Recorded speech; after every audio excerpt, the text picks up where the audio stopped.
Որն է ավելի հին, հավը թե ձուն։ Հազարամյակների ընթացքում պատասխան չգտած այս փիլիսոփայական հարցը այսօր կենցաղային հրատապ խնդիր է Հայաստանում։ Պատճառասեղանին հայտնված թե թռչունը, թե նրա ածածը վաղեմության խնդիր ունեն։ Եթե հավքիթների դեպքում կեղծում են արտադրման ամսաթիվը, հավի դեպքում ծագումը։ Հայկական արտադրանքի անվան տակ վաճառում են կոսմետիկ մշակմամբ երիտասարդացած արտասահմանյան թռչուններ։ Դրանք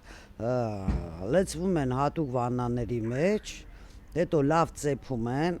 թփրոշացնում,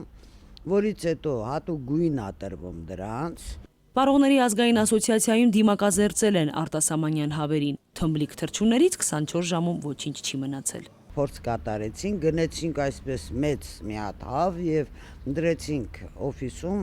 սենյակային ջերմաստիճանում, հաջորդ օրը եկանք տեսանք մի հատ փոքր հավ էր մնացել։ Փաստորեն արտասահմանյանի ու տեղականի փոխարեն կողք կողքի վաճառում են արտասահմանյան ու էլի արտասահմանյան հավեր, ընդ որում տեղականը անհամեմատ թանկ է։ Ով է անում, ինչպես է անում եւ այլն, ճիշտ ասած դեռ այդպիսի տեղեկություններ մենք չունենք, այդ հետքերի վրա ենք, նոր տարուց հետո